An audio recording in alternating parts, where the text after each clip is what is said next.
Halo sahabat Banten Podcast, kembali lagi bersama saya di channel kesayangan kita semua. Nah, di video kali ini kita bakal ngebahas tentang lika-liku belajar politik yang insya Allah akan memberikan sedikit wawasan kepada teman-teman sekalian. Nah, selain akan membahas tentang lika-liku mengenai belajar politik, kita juga akan throwback sedikit tentang ada apa saja atau isu-isu apa saja yang sempat viral di jagat media sosial.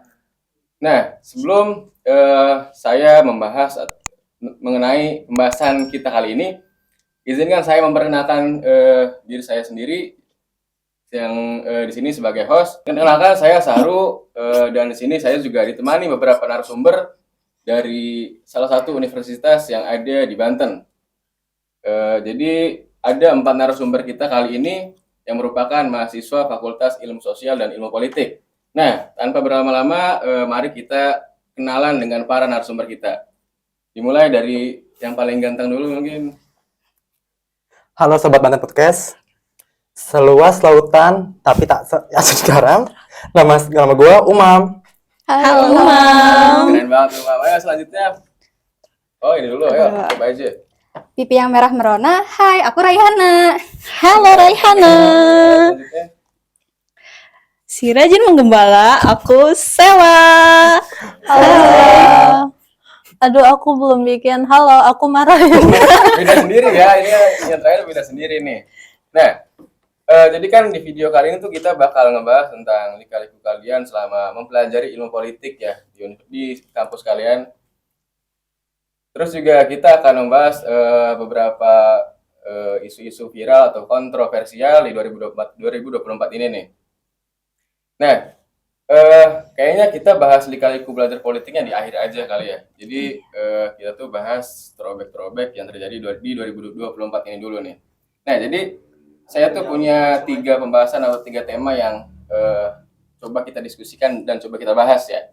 Jadi yang pertama itu ada isu yang sempat ramai ya, sempat kontroversial juga mengenai akun Fufafa yang diduga akun ini tuh dimiliki oleh wakil presiden kita saat ini, yaitu Gibran Rakabuming Raka.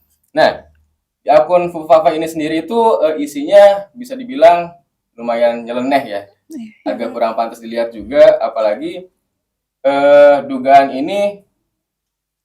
akun ini dimiliki oleh Wapres kita gitu kan. Nah, Bang, bahas Fufu Fafa, itu beneran akunnya Gibran, menarik nih. Jadi, belakangan ini viral banget akun Kaskus yang namanya Fufu Fafa. Kaskus itu forum online, tempat orang diskusi, sharing, jual beli, dan sebagainya. Nah, si Fufu Fafa ini sering ngatain Pak Prabowo di situ. Nih, banyak banget jejak digitalnya dikumpulin sama netizen. Kenapa netizen tiba-tiba ngincer Fufu Fafa? Karena pas dicek, Fufu Fafa bilang kalau ID asli dia itu namanya Raka Gnarly. Tapi dia nggak bisa login karena lupa passwordnya. Nah, akun Cilipari Catering juga bilang kalau dia nggak bisa login ke akun Raka Gnarly. Berarti yang punya Fufu Fafa sama Cilipari Catering ini orang yang sama. Nah, Cilipari Catering ini adalah catering punyanya Gibran. Makanya netizen langsung kayak detektif tuh, nyatuin petunjuk. Nah, si Fufu Fafa ini juga ngaku kalau Twitter dia itu @rkgbrn. Pas dicek jejak digital, Kaesang pernah ngucapin selamat ulang tahun buat ibu dan mas @rkgbrn. Kok bisa sama namanya? Makanya banyak yang ngambil kesimpulan kalau Fufu Fafa ini adalah akunnya Gibran. Sampai sekarang sih belum ada konfirmasi apapun dan semua cuma dugaan netizen aja. Tapi mungkin nggak sih wakil presiden terpilih kita, Mas Gibran, ternyata dulu menghina-hina presiden terpilih kita, Pak Prabowo. Kalau menurut kamu gimana? Saya mau denger pendapat kamu.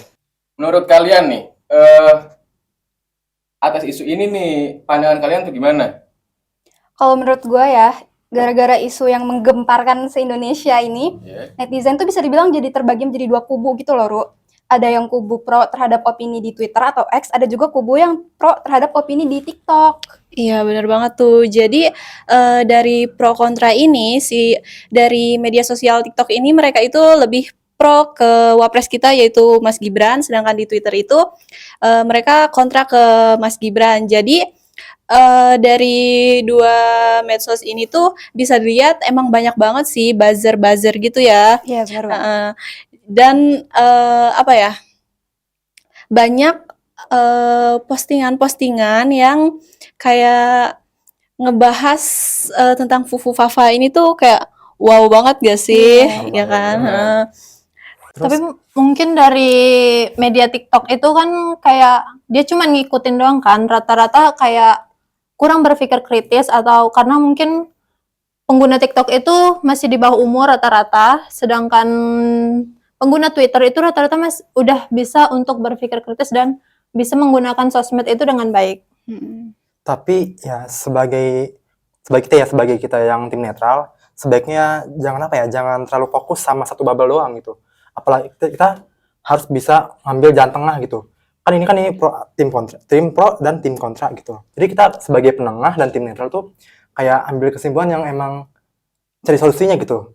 Kok kayak gini, kok bisa sih kayak gini, ada konflik kayak gini ada sih gitu. Kok bisa? Iya, setuju. Terus juga kok bisa kita sebagai netizen ya, sebagai pengguna sosmed juga bisa lebih bijak lagi gitu dalam menggunakan sosmed. Iya, karena belum tentu juga akun Fufu Fafa ini tuh emang milik Wapres kita ya. benar. Jadi kebenarannya tuh belum terungkap gitu ya. Walaupun emang netizen Indonesia tuh benar-benar spek intel ya sih. Ya, mereka tuh nyari-nyari informasi sampai ke akar-akarnya banget. Dari postingan-postingan yang benar-benar lawas banget gitu loh. Dari postingan-postingan yang awal-awal banget gitu loh. Iya, tapi menurut gua itu sih bisa jadi refleksi ya buat kita yang lagi ngebaca atau ngikutin beritanya, supaya lebih hati-hati lagi dalam berkomentar karena jejak digital kan susah banget ya Iya, dihapusnya. Iya. Jadi pertanyaan saya nih selanjutnya ya, kalau emang misalkan nih akun Fufafa ini bener punya wakil presiden kita ya, misalkan pandangan kalian mengenai hal itu gimana? Misalkan ya punya akun Fufafa ini bener-bener punya wakil presiden kita. Kayaknya sangat disayangkan banget ya kalau misalnya akun Fufu Fafa ini tuh benar-benar akun milik Wapres kita, Mas Gibran, karena yang kita tahu Mas Gibran ini kan punya pendidikan yang tinggi ya. Harusnya dia bisa kayak lebih memilah lagi kata-katanya lagi kalau emang misalnya itu betul akun dari Mas Gibran itu sendiri. Tapi kalau aku sih berharapnya itu bukan akun milik wakil presiden kita ya, karena kalau dari tulisan-tulisan yang kita tahu yang telah tersebar di internet itu sangat amat kurang terdidik untuk kaum yang pendidik gitu. Jadi takutnya pengguna TikTok yang mayoritas tuh masih di bawah umur, takutnya mengikuti jejak-jejak itu seperti itu. Iya, bahkan mereka yang belum terlalu mengerti ya dalam tanda kutip di TikTok itu sampai bikin lagunya gitu tentang Fufu Fafa. Oh iya, Yang pasti. lagunya itu disamakan dengan lagu di saat zamannya Pak Soekarno ya. Jadi yang ini kan itu kan salah satu pengaruh dari media sosial juga ya. Iya. Yang dimana benar kata Marlina tadi, di TikTok itu rata-rata penggunanya masih anak-anak di bawah umur. Berbeda dengan Twitter yang penggunanya itu emang rata-rata sudah dewasa lah, sudah punya pemikiran yang jauh, sudah lebih kritis daripada rata-rata pengguna TikTok itu sendiri. Jadi ya harapan kita semua tentunya semoga akun Fufafa ini bukan milik wakil presiden kita ya. Dan kalaupun memang akun ini memang milik wakil presiden kita, ya semoga kontroversi ini, isu ini menjadi cerminan lah dari untuk wakil presiden kita itu sendiri. Semoga kedepannya tidak sampai terjadi lagi, jangan sampai terjadi lagi lah ya. Dan semoga itu bukan wakil presiden Iya. kita. Pasti bukan. Itu sih harapan kita. Selanjutnya nih, jadi kalian pasti sempat ngedengar tentang isu Caimin yang ikut potong tumpeng di IKN, tapi tiba-tiba ketika debat beliau ini malah seperti tiba-tiba nggak mendukung pembangunan IKN itu sendiri. Nah, jadi mungkin untuk lebih jelasnya kita lihat video dulu kali ya.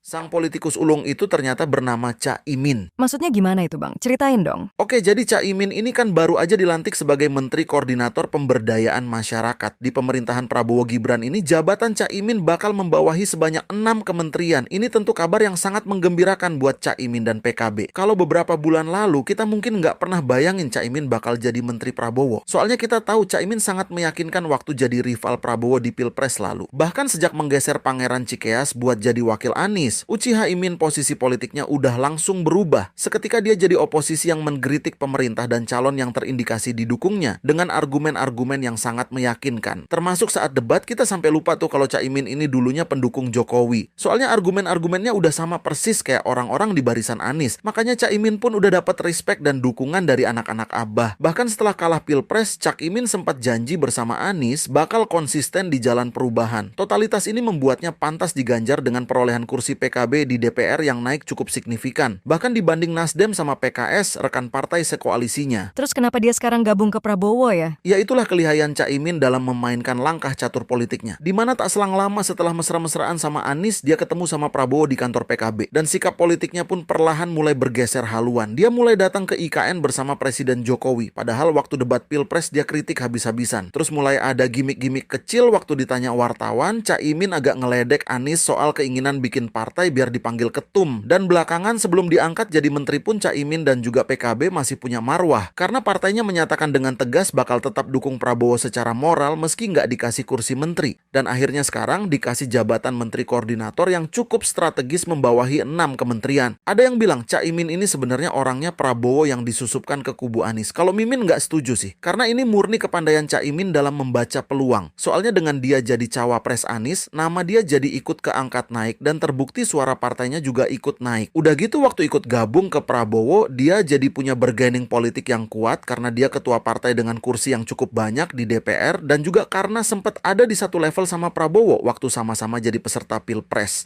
Jadi Caimin ini emang politisi ulung sih. Wah, menarik tuh. Tanggapan kalian gimana nih? Nah, jadi setelah lihat video tadi kan di situ beliau ngomong ya. Jadi beliau tuh bersama Pak Anies melontarkan beberapa kata yang katanya itu beliau mengatakan akan tetap ada di jalan perubahan ya bersama Pak Anies. Namun kenapa tiba-tiba beliau berada di dalam kabinetnya Pak Prabowo yang padahal sebelumnya seperti tadi beliau sudah mengatakan bahwa beliau akan terus bersama Pak Anies di jalan perubahan. Nah, pandangan kalian mengenai isu-isu Caimin yang menurut saya agak lucu juga ini ya. Menurut kalian gimana sih gitu? Sebenarnya itu kan emang kata perubahan itu universal banget ya, Mam ya. Iya. Jadi kayak apa ya? Bisa entah dia komitmen sama dia apa jalan dia ataupun bisa berubah-ubah gitu. Jadi Dia kayak punya pemikiran sendiri tentang perubahan iya. itu. Jadi kayak apa ya? Kayak dari mulai dia tumpengan terus tiba-tiba dia gabung menjadi pasangannya Pak Anies, pasangan Pak Anies dan jadi rivalnya Pak Prabowo. Yang sementara Prabowo ini kan pasti kan sama Pak Gibran kan. Nah, otomatis dia kan di bawah belakang itu pasti ada Pak Jokowi kan pasti kan.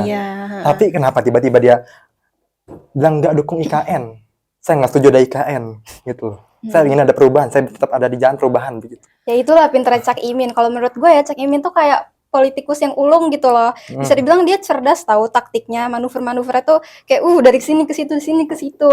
Dan itu tuh sebenarnya bisa dibilang kayak cara dia dari pro ke Jokowi terus pro ke Anies, abis itu pro lagi ke Pak Prabowo. Itu cara dia untuk mengamankan namanya dan juga partainya ya nggak sih? Iya benar, benar banget. Karena sebelumnya yang kita tahu ya, Caimin itu adalah pendukung akut Jokowi ya. Nah, tapi setelah kemarin dia menjadi pasangannya Pak Anies sendiri itu, Caimin ini jadi lebih mengkritisi pemerintahan yang ada di Indonesia gitu. Dengan kata lain mengkritisi Pak Jokowi itu sendiri ya. Padahal tadinya dia itu pendukung Pak Jokowi gitu. Jadi seakan-akan dia pas nyalon presiden tuh kayak cuma jadi batu loncatan gitu aja Iya, ya. benar. Buat ngambil suara rakyat gitu, simpatik rakyat. Tapi anehnya itu, rakyat tuh bisa selalu simpati gitu loh sama beliau. Kayak di balik mukanya yang lucu kan, tapi strategi dan taktik politiknya itu kayak lumayan kejam loh ya, bisa dibilang. Iya. Apalagi yang waktu kampanye yang di GBK atau mana ya, lupa. Iya, itu. Itu dia sempat nangis kan, itu rame banget gitu sampai simpatik warga tuh benar-benar tertuju ke dia. Iya, kayak emosional gitu. Iya, kayak benar-benar warga tuh nggak akan nyangka kalau tiba-tiba beliau pindah ke koalisi Prabowo ya. Iya pasti. Nggak ketebak dia tuh sampai netizen tuh sampai ada sebutan julukan sama dia tuh. Julukannya tuh Uci Haimin. Baru ingat nih. Heeh. Jadi udah kayak ini ya, apa namanya? Udah kayak salah satu karakter di Naruto ya. Iya, Iya, karena Yang emang suka berkhianat gitu. Nah, Caimin juga sempat ramai karena ketika beliau mencalonkan diri sebagai wakil presiden bersama pasangannya yakni Pak Anies, itu kan mereka berdua ini dengan terang-terangan menolak ya, bukan menolak sih, mengkritisi lah program dari pasangan Pak Prabowo dan wakil presidennya Gibran Rakabuming Raka kan.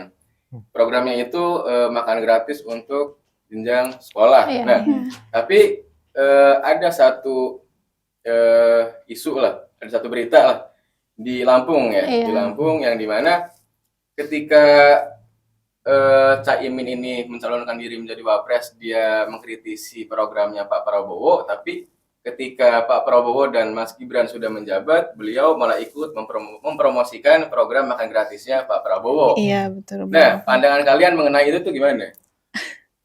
Yang awalnya dia mengkritisi lah, ikut menolak juga, tapi tiba-tiba malah ikut mempromosikan program makan gratisnya Pak Prabowo dan Mas Gibran. Labil banget nggak sih gitu? Iya, nggak sesuai banget omongannya di awal. mungkin ya sesuai prinsipnya ya. Tetap di jalan perubahan. Iya, jadi Dari ke awal ya, berubah. dari jalan Awal, perubahan. iya. Jadi orangnya berubah-ubah terus lah gitu. Emang ketebak emang ya. Iya, nggak pasti di satu jalan lah gitu ya. Sangat-sangat plot twist kali ya. Iya, betul banget. Cuman ya di satu sisi kita juga cuma bisa berharap ya semoga Caimin ini di dalam kabinetnya Pak Prabowo bisa lah menjaga ya pokoknya bekerja dengan baik, Iya. menjaga amanah lah ya. Terus juga ya intinya lebih baik lagi lah ke depannya, terus juga berada di jalan yang benar. Iya. Enggak berubah-ubah terus gitu kan. Nah, ngomongin soal jalan nih. Kalian pernah nggak sih lewat ke jalan di daerah Tangerang gitu? Pernah. Belum sih. Ya, Belum sih. Akhir ini belum sih, belum. Belum ya? Belum. Banyak kan belum kan? Nah, jadi kalian pasti sempat dengar ya, sempat lihat juga berita mengenai jalanan di Kabupaten Tangerang yang sempat ramai gara-gara banyak truk atau kendaraan besar yang beroperasi di luar jam operasionalnya, yang mengakibatkan beberapa kecelakaan bahkan sampai ada korban jiwa. Nah, untuk lebih jelasnya mungkin kita bisa lihat aja di video ya. Kalian bergerak lagi. Siap. Otot jalan lagi. Siap. Otot sampai habis. Siap. Dengerin gua ngomong. Siap. Siap. Tidak boleh ada bicara. Siap. Satu. Saya menunggu PJ Bupati Tangerang untuk bertemu dengan kita. Walaupun sampai malam dan Anda jangan bubar. Tunggu hasil. Kedua. Awas nih solidaritas ya.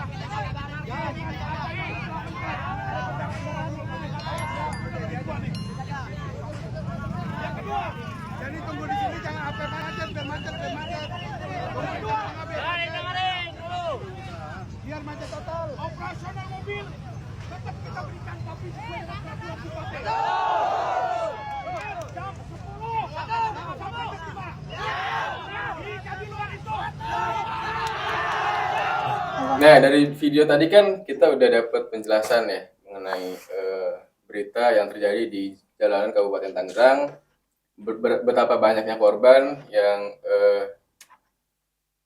entah itu terluka ataupun sampai meninggal karena ya kelalaian dari pemerintah atau perusahaan, bahkan supir dari truknya itu sendiri kan. Nah, menurut kalian ya, dari permasalahan ini nih apa sih gitu solusi untuk ya intinya pemerintahan di Kabupaten Tangerang itu sendiri kan untuk menangani masalah ini? Sebelum solusi sih kita mungkin bahas dulu kali ya Iya, kenapa mungkin mau mengkritisi dulu gitu. iya. Jadi kenapa para supir truk ini bisa jalan di bukan jadwal operasionalnya sendiri itu. Kita bisa lihat lagi ke belakang ke pemimpinnya itu sendiri ya. Seharusnya pemimpinnya itu bisa lebih kayak Lebih bijak lagi dia. Iya, Kan lebih masih bijak ada lagi waktu gitu. Lebih peduli lah ya. Peduli. Karena terus bisa kita lihat juga waktu itu warga sampai ngebakar Mobilnya. salah satu Iya, mobil iya, truk benar-benar. itu karena mobil truk itu tuh kayak memakan korban jiwa, dan korban jiwanya itu anak kecil, anak Umur SD. 9 Nah, tahun. iya. Tapi setelah kejadian itu kan warga emang marah banget ya, Iya. sampai ngebakar gitu. Nah, setelah itu ada apa ya? Oknum polisi, ya kan? Kayak sekumpulan polisi itu malah nyerang balik warga. Mungkin Tahu kan niatnya melerai gitu ya, tapi Iya. caranya salah gitu. Jadi para polisi ini tuh kayak mereka tuh ngebawa senjata tajam, tapi mereka pakai ini ya, Perisai. ya perisai APD kayak gitu. ya APD. Jadi yang namanya warga pasti mereka tuh cuma kayak apa ya, pakai tangan Emosi. kosong. tangan kosong gitu ya, gitu-gitu. tangan kosong. Jadi kalau misalnya polisi itu bawa senjata api kayak nggak fair banget ya Iya. sama warga, apalagi seharusnya polisi itu Mengayomi gitu, iya masyarakat mengayomi, gitu. Human service lah ya. iya Malah jadi enemy. malah jadi Iya. human enemy. Tapi seharusnya kita kayak harus ngelihat dari semua sudut pandang juga nggak sih? Betul banget. Sebagai warga pasti kesel karena yang pertama, bayangin aja deh simpelnya ya, orang yang tiap hari rumahnya di depan jalanan situ, pasti yang jadi ibu-ibu capek nggak sih, nyapu lagi banyak debu lagi, banyak Iya. debu lagi. Terus anak-anak yang mau sekolah juga kayak aduh bahaya banget dong, tiap lewat ada truk besar. Nah, tapi yang jadi polisi juga seharusnya, aduh ini nggak tahu juga ya, mungkin bagian dari pengamanan, cuman ada baiknya lah untuk lebih netral lagi, lebih aman lagi terhadap warga. Mungkin pengamanannya bisa kayak lebih ke ini ya. Dia patroli untuk Iya. melihat truk-truk yang keluar dari jam yang sudah ditentukan. Bener banget, dan harusnya sebagai atasan yang dari punya truk-truk tersebut juga jangan mikirin cuman pengen capai target aja gitu loh, tapi harus mikirin juga resikonya apa sih kalau truk itu harus lewat di jam yang bukan kerjanya. Intinya lebih harus memikirkan pencegahannya lah gitu kan. Iya. Daripada ujung-ujungnya kejadian kayak begitu lagi. gitu kan. Terus kalau kalian tahu sebenarnya apa ya, pembangunan perluasan PIK 2 itu yang para sopir melewati daerah Teluk Naga, pemukiman warga.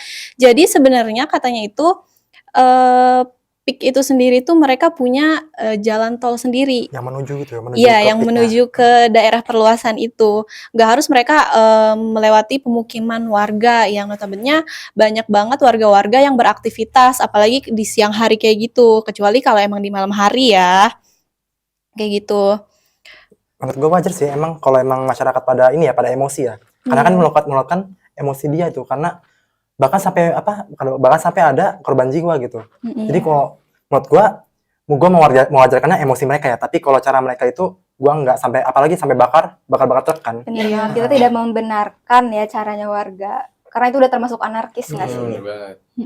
Karena tentunya pasti ada cara yang lebih baik lah ya untuk protes mungkin ke pemerintah atau ke perusahaan-perusahaan yang masih membandel lah, yang masih tidak menghiraukan aturan dari pemerintah ini gitu kan. Nah, untuk selanjutnya nih ya, menurut kalian apa sih solusi untuk menangani ya, balik lagi ke pertanyaan awal nih, apa sih solusi untuk menangani permasalahan mengenai kendaraan-kendaraan atau perusahaan-perusahaan yang masih membandel mengoperasikan kendaraan besarnya di luar jam operasionalnya? Bisa nggak sih kalau Indonesia tuh dibikin kayak di luar negeri gitu loh, contohnya di Korea, di jalan-jalan yang rawan, di titik-titik yang rawan itu ada polisi yang berpatroli dan ngejaga gitu loh supirnya apakah dia dalam keadaan mabuk atau tidak, jadi bisa dicek. Iya, Karena iya kan, seringnya truk itu kecelakaan tuh karena kayak mabuk atau ketiduran gitu-gitu. Karena kemarin juga yang di Tangerang kejadiannya karena supirnya ada pengaruh obat-obatan Iya. terlarang. iya itu seharusnya boleh kali lah Iya. untuk dicek. Ya, kita juga sebenarnya harus balik lagi ke tadi, kita harus lihat ke pemimpinnya ya.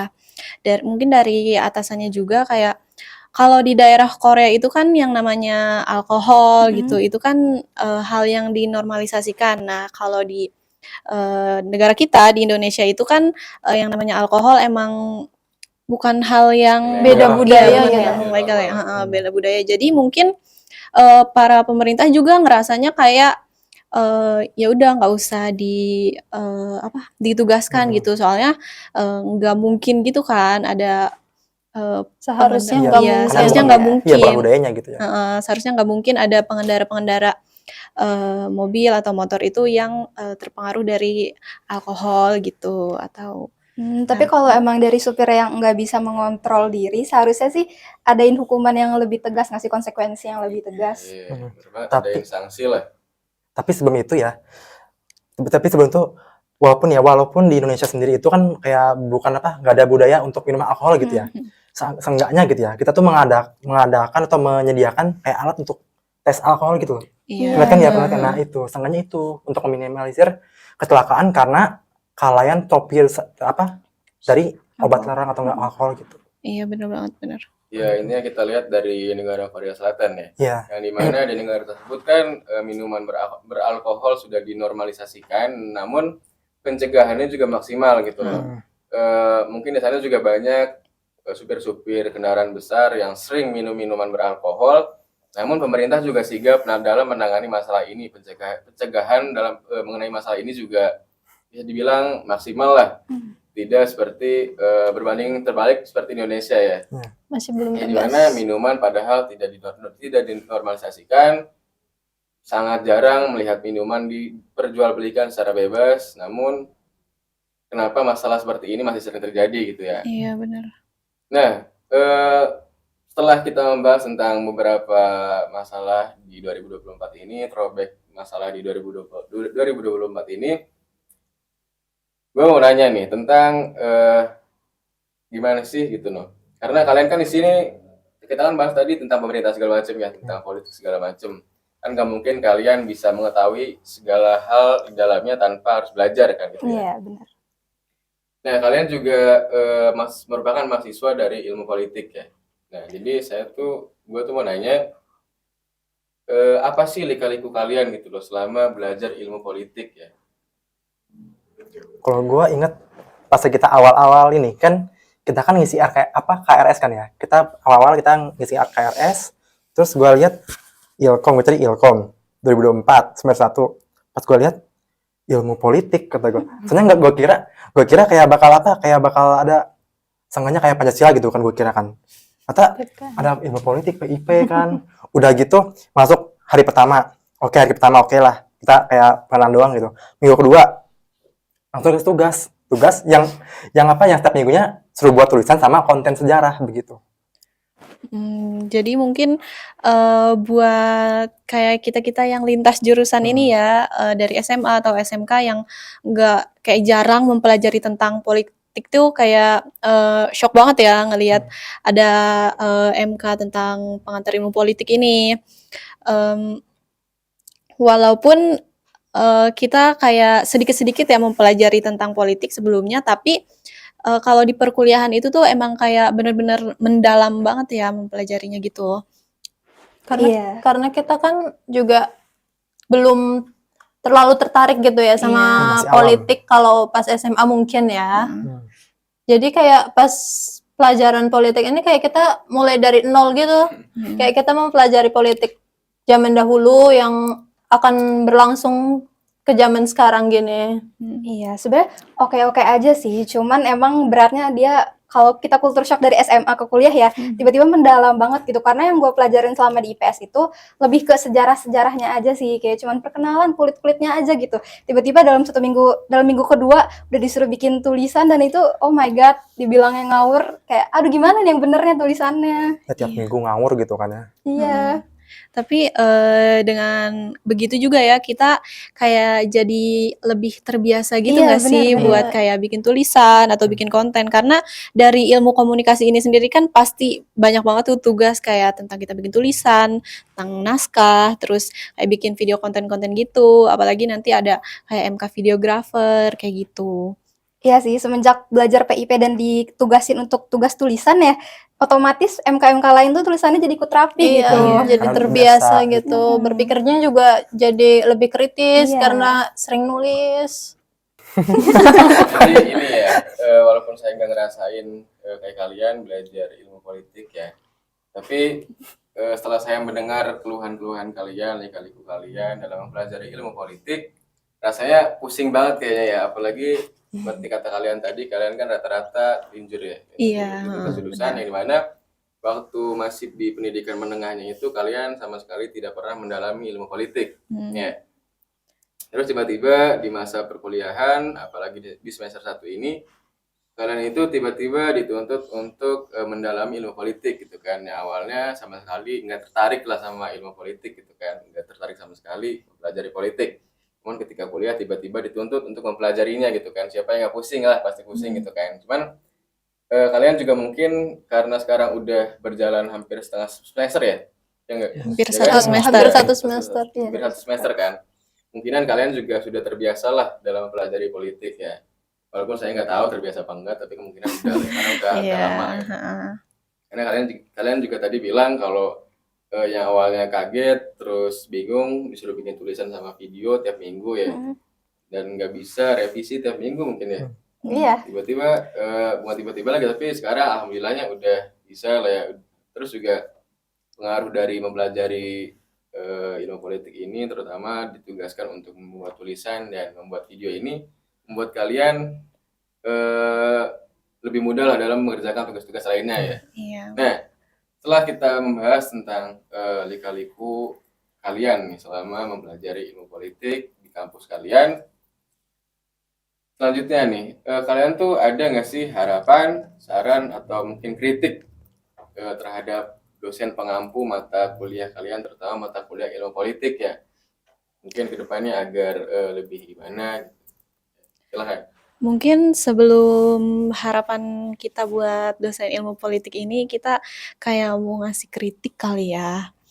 Mungkin karena sebelumnya kita nih nggak pernah mempelajari tentang politik, seharusnya awal-awal perkuliahan kita tuh kayak harusnya disuruh lebih ini apa kayak Santai. ya santai, Lebih ringan gitu. lebih Langsung ngegas ringan, lah ya. jangan langsung ngegas. Apalagi awal-awal masuk tuh kayak baru hari pertama kita masuk perkuliahan, benar-benar hari pertama banget tuh MK pertama juga kita disuruh belajar buat berpikir kritis, yang dimana dari sekolah menengah itu tuh kita kayak belajar cuma santai-santai aja gitu, tiba-tiba belajar ilmu politik kita disuruh berpikir kritis kayak what gitu. Kayak kaget banget ya.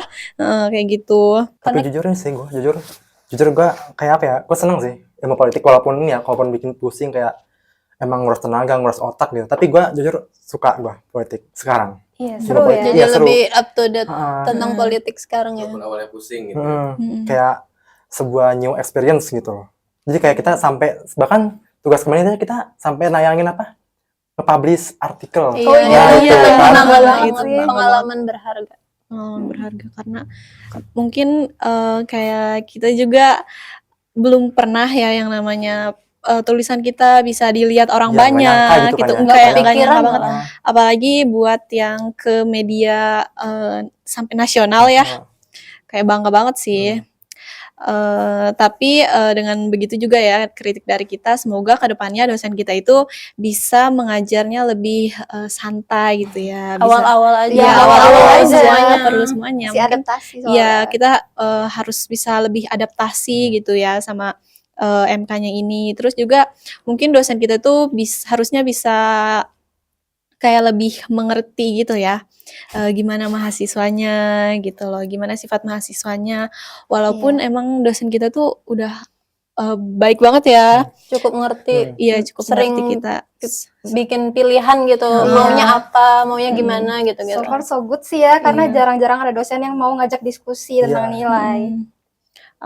Apalagi pelajar mata kuliahnya itu setiap kita belajar tuh kayak kita bukan dipaksa buat Nulis, nyatet ya, buat malah nggak nulis. boleh. Malah gitu. nggak boleh. Jadi walaupun kayak kita nggak boleh nulis, tapi tuh kita kayak dilatih buat fokus gitu, Iya. fokus ngedengerin apa yang dosen kita jelaskan Biar gitu. otak kita Iya, berjalan juga gitu. Walaupun biar- kadang bingung ya karena kita juga nggak tahu misalnya kalimat itu apa gitu gitu. Iya. Langsung searching kan ya, di pojok. Tapi menurut gue ya, dosen kita itu berhasil gak sih untuk bikin kita jadi lebih suka politik, lebih kenal politik? Kalau menurut gue sih berhasil. Iya, Berhasil. Cukup berhasil. berhasil banget loh. Mm-mm. Karena mungkin kalau misalnya dosen kita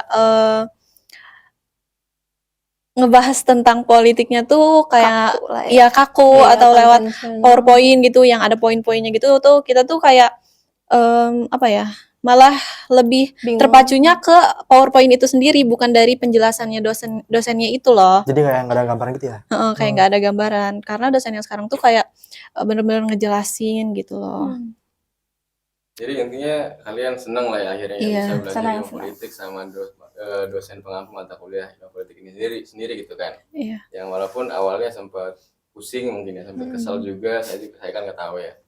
Karena kalian yang ngerasain nih. Iya, benar banget. Cuman di akhirnya kalian bisa ngerasain manfaatnya gitu kan dari mempelajari ilmu politik itu sendiri gitu kan, dari tugas-tugas yang ditugaskan oleh beliau, dan akhirnya sekarang bisa merasakan manfaatnya dan kesenangannya. Apalagi tadi kalian bilang sampai bisa nge-publish satu artikel ke media nasional ya. Iya, betul Itu banget. udah pencapaian yang hebat banget lah ya. Mm.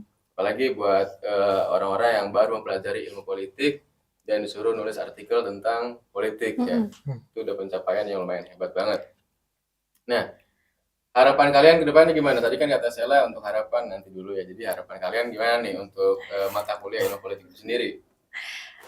Apa yang tadi katanya nanti dulu. Harapannya lebih kreatif sih, lebih Iya. kreatif lagi. Sekarang udah cukup kreatif ya, malah kreatif banget. Cuman nantinya saya harap sih bisa mengikuti perkembangan zaman lah ya. Lagi trennya apa, ya kita juga bikin apa. Tapi mengenai politik kayak gitu sih.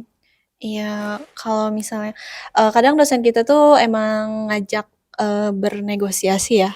Walaupun negosiasinya tuh kadang emang berat banget ya buat kita. Poin-poinnya. Gimana? Iya. Poin-poinnya gitu loh. Jadi kayak misalnya waktu itu kita disuruh negosiasi kalau nggak mau ada tugas konten sama tulisan lagi setiap minggunya, tapi kita disuruh wawancarain satu media yang ada di Banten. Satu orang satu media yang ada di Banten. Kayaknya nggak semua nggak semua media tuh mau diwawancarain kayak gitu. Jadi semoga aja kayak kedepannya tuh lebih lebih ngerti kemampuan mahasiswanya gitu loh, ya kan? Ya mungkin setelah kalian mempelajari ilmu politik ini, kalian juga bisa mengerti lah ya tentang apa saja yang ada di dalam ilmu politik itu sendiri kan. Nah, menurut kalian nih, terakhir nih ya, politik itu apa sih? Oh my god. Politik itu menurut gue ya, politik itu suatu tatanan negara yang mungkin mengatur sebuah negara dan negara itu tuh kayak mencakup dari masyarakatnya, pemerintahnya, atau pemerintahannya itu sendiri gitu. Ya benar banget, gue sih agak sependapat sama Sela ya, kurang lebih sama. Jadi menurut gue politik itu suatu tatanan atau suatu sistem yang akan mengatur bagaimana sih suatu komunitas tersebut atau sekumpulan orang tersebut tuh akan berjalan gitu. Karena kalau menurut gue nggak ada politik itu bakal agak ricuh lah untuk berjalannya. Selagi politik itu dijalankan dengan baik. Tapi politik juga menurut gue nggak cuman yang kayak rungsing-rungsing susah-susahnya aja yang kayak di media loh. Nggak memusingkan karena politik juga ada seninya. Iya tuh bener banget. Bener banget yang Ray bilang tadi, politik itu kayak buat tatanan negara biar nggak ricuh gitu ya. Jadi kalau mahasiswa itu seringnya politik dijadikan kayak panggung menyuarakan suara mereka agar aspirasi mereka agar masyarakat ini mendapatkan hak-hak yang seharusnya atau yang merasa tidak adil dalam tatanan negara gitu. Apalagi ingat gak waktu proaktif ya itu Drama-drama, yang pas drama. bukan yang waktu penjemputan maba. Oh iya. Iya itu kalian tahu kan kayak para cutting kita gitu kan kayak menyuarakan suara mereka buat pahlawan-pahlawan sebelumnya. Sama ini September Hitam. Iya September Iya. Hitam yang mana itu tuh kayak nyambung sama politik gitu loh. Iya. Karena semua yang kita lakukan di negara ini itu berhubungan sama politik sebenarnya. Ya karena Indonesia kan negara hukum gitu. Gitu sih. Ya, udah ya. Mam sendiri udah Mam. Sudah. Ya udah. Jadi ternyata kesimpulannya hampir dari kalian semua mendefinisikan politik itu hampir sama ya. Jadi ya nggak masalah sih karena memang benar politik itu seperti yang kalian bilang tadi ya. Nah, nggak kerasa banget nih ternyata kita udah 30 menit lebih ngobrol atau diskusi bareng nih ya. Dan mungkin kita juga bisa ngobrol nanti di lain waktu ya karena kemungkinan sesi di segmen ini sudah selesai ya. Jadi untuk terakhir saya ucapkan banyak terima kasih kepada kalian para narasumber dari Umam, Marlina, Sheila dan Hana yang sudah menyempatkan waktunya buat datang ke Banten Podcast ya untuk diskusi bareng saya. Ya intinya bareng-bareng lah, diskusi bareng, bahas throwback di 2024, membahas dan diskusi tentang lika-liku kalian mempelajari ilmu politik dan juga ya harapan-harapan kalian ke depannya selama masa perkuliahan ya. Nah, baik teman-teman di rumah, nggak kerasa ternyata udah di ujung video ya. Terima kasih sudah menyempatkan waktunya untuk menonton dan melihat kami berdiskusi ya. Intinya jangan lupa like, subscribe, terus komen dan share. Terima kasih sahabat Banten Podcast. Dadah.